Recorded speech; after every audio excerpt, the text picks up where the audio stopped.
Change your heart, change your life, change the planet. Hey everybody, it's Tim Van Orden, and today I want to talk about maps of meaning. Not the book by Jordan Peterson, but how we are innate map makers, that's what we do all day long and throughout our lives. We make maps. And these maps can either lead us to great happiness and success, or these maps can lead us toward despair and depression and failure. So I'm going to focus today on maps of meaning related to depression. We don't actually experience the world as it is. We experience a mapped version that we have created. And it's got many, many layers. Just like the world outside, when turned into a map that you look at on your phone or in a book, you're going to see topographical information, where the land rises and falls, where the river valleys are. You're going to see perhaps where political boundaries are between countries and states and towns. You might see streets, large thoroughfares, for instance, interstates or U.S. highways. You may see gas stations. You may see supermarkets, like where can I find the nearest Trader Joe's or Whole Foods. You may also find information about traffic patterns on particular streets. You may find weather maps showing the radar of where the storms are as they move across the map. There's so many different layers of data that can be represented on a map. And our brains are constantly doing this with the world that we actually see and interact with.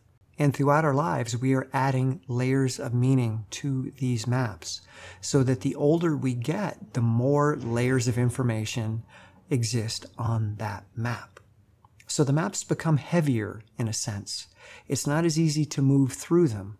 And if you've ever seen teenagers date versus people in their 50s try to date, you'll notice that the teenagers don't really have a lot of criteria yet for who they want to interact with romantically. It may just be somebody looked at me and that was it. But by the time you get to be my age, there are many layers or dimensions of personality, character, biology, whatever you want to call it, that the person has to pass through before they make it into my, dateable. And we do this with everything in life. So how this applies to depression is that depression is a really accurate map about certain aspects of existence or culture. Depression is not a delusional state so much as it's a really, really honest assessment and mapping of things that are not so good. For most people, something negative may happen and it just washes over them and it doesn't end up in the map. But if somebody has a tendency for depression, anytime something negative happens, it gets added to the map. It gets circled, it gets X'd, and it gets carved in there so that you never forget it. And this causes us to become stuck. We look out at the world that we have mapped and we see danger, we see threat, and it's accurate because it did happen there, or with these people. So we're not looking at a delusional map. We're looking at a map that's very accurate. But the things that happen to us or in the world are stickier than they would be for the average person. So the first step in healing depression is to realize that you live in this layered, mapped existence of the world, and that your map has lots of accurate negative information on it. So that when you look at yourselves through that map, or when you look at the map of you, because your personality is also a map, and when you look at the outer map of the world, you don't see a lot of possibility. You don't see a lot of good. In fact, you may not see any. And your brain is going to habitually go down the streets that don't look all that pleasant. So what you have to do, number one, is to develop the awareness that this mapping is occurring and that what you're seeing is not the world or even you, but a map. A multi-layered map with all kinds of information, much of it negative. And yeah, it's accurate, but it's not the world and it's not you. They're simply things that happened, and they happened in the past, but they got really strongly etched into the map. So number one, wake up to the fact that this is a map. This is a map. My self-concept, my self-esteem, it's a map. It's not true. It's not representative of who or what I actually am. Nor is my map of the world representative of what it is right now in this moment. It might represent what happened in one moment at one time and then in another moment at another time, but it doesn't represent the world as it is right now. So you'll hear people talk about depressive realism, that in studies it's been shown that depressed people generally are more accurate in their assessments of the world and of themselves. And that is true to a degree, but only if you have an ongoing narrative and your identity and the world around you is a coherent story that you and others tell. If people in your environment keep saying that you are a certain kind of person, then that's going to be part of the larger cultural narrative that you exist inside of. So you're constantly reminded of who you are when you're around these people, because their story includes you and your story includes them. So again, number one, realize this is just a map, and the map is not the territory. It's a representation of the territory, and it's a useful representation. It allows our brain to quickly and easily make decisions and to move forward without a lot of effort.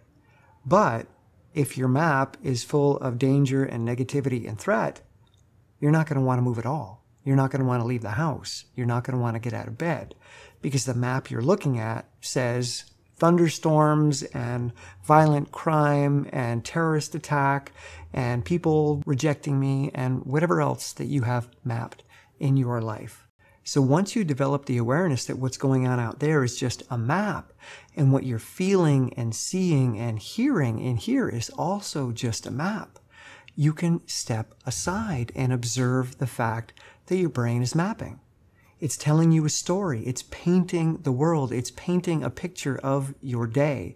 It's getting out your atlas and saying, oh, this is what my day is going to look like and feel like. This is the geography of me in my world. But it's not true. And sometimes negative things do actually happen, like the giant storm that just hit my studio. I don't know if you can hear the thunder there, or the rain hitting the building. So negative things do happen, and they are real. But just because it's stormy right now doesn't mean that it's always going to be stormy. This is something that's happening right here and right now, but it's not universal and it's not permanent. And this is what happens when you create a map. You put permanent indelible ink on there and say it's always like this in this spot. But that's not the way the world is. So we develop the awareness. We get next to it and observe that it's happening. And then 3, we allow for the world to be as it is. We practice the 3 most important words in the English language, at least to me. I don't know. How is the world? I don't know. Is it going to rain today? I don't know. Am I able to take this step? I don't know. Let's find out. But when we're stuck in the map, we don't find out, we find doubt. Because when we open up the map and we say, well, what's going to happen in this spot at this time if I take that step? And I look and it's like, oh God, on the map, that's a no-no. So we develop doubts. We're like, I don't think I can do it because I'm looking at the map and it doesn't look good. There's too much traffic right there, right now. So no, I can't take that step. So we find reasons to doubt our ability. We find reasons to doubt the world. We find reasons to doubt others. So when we work from that map, we find doubt. When we let the map go and we allow the world to show up as it is, uncertain, unpredictable, and full of possibility, good and bad, well, then we can take a step and find out. Maybe that map needs to be updated. Maybe that map is not accurate. In fact, it's not maybe, it's definitely not accurate. Because everything is in a process of change. Everything is moving, including you. The map of you is not accurate, and the map of the world is not accurate because they're stuck in time. So we've got to allow for this moment to show up outside of how we've mapped it. And that's not easy, but with practice you can do it. So whenever you hear yourself spinning, you're telling yourself stories, you're lying in bed, you're ruminating, you're talking to yourself, you're talking about the day, you're talking about how you feel, you're thinking about the phone call that you can't make, or the thing that you can't write, or the person that you can't go see. Whatever the story is, it's just a map out there and in here. You've got to tease off the layers one by one until you're left with the terrain. And that takes time. It takes practice. But if you start with the understanding that what you experience is stuck in time, it's stuck on a map. And just like opening up an old atlas from the 1960s, you're going to see that there are a lot fewer roads, and cities and towns are generally much smaller on that map. And they keep getting updated. You're rarely going to find a map that has less information on it as time goes by. And we're the same way. We add more and more layers to the world out there, and we add more and more layers to ourselves. So as we get older, it becomes harder and harder to tease away these extra layers or peel back the layers or the skins of the onion until we get down to the heart of the matter, which is, I don't know. Uncertainty is the truth. When you peel away everything, all you're left with is, I don't know.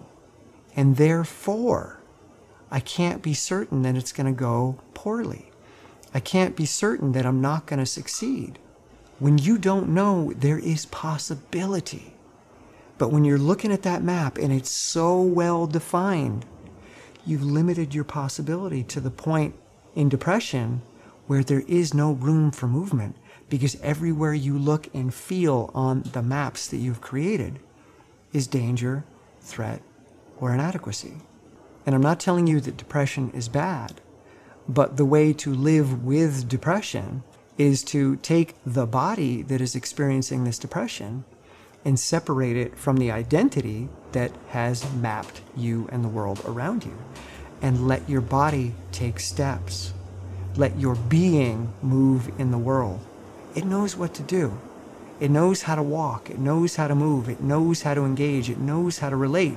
But it gets stuck and challenged when our maps try to take over. It's like a backseat driver. And I've got someone who's pretty close to me. I won't mention names, but I drive them around on a regular basis, and they'll often tell me that I can't go down certain roads. And it's like, why not? Because I don't like that road. But I'm perfectly capable of getting you to your destination safely in one piece and faster than if I were to take the road that you want me to take, because on your map, that road is safer. And the road that I want to take, you have mapped as dangerous, bad, avoid. So just like our identities cannot see the capabilities of our body, of our being, a backseat driver cannot see or trust the capabilities of the person driving the car. They don't trust. And when you are depressed, your mapper, your inner cartographer, does not trust the rest of you. So this is something that I do on a daily basis. I wake up, I hear it, I feel it, and it's like, that's just the map. Let's tease off the layers one by one until I'm out of bed, in my clothes, and out in the world. Allowing the world to show up, allowing my workouts to show up, allowing myself to not know what I'm going to do, where I'm going to go, or what's going to happen when I get there. And it's amazing how I take that start and turn it into something extraordinary every day. And you can do the same thing. So those are my thoughts on inner cartography. Let me know in the comments below what you think or what your experiences have been. And if you like this video, please give it a thumbs up. And if you like my channel, subscribe and click the bell to make sure that you get the updates. And if you want to keep this channel healthy, come on over to Patreon. For $1 or $2 a month, you keep me in this conversation. I am so grateful for all your support. Thanks. All right, I'll see ya.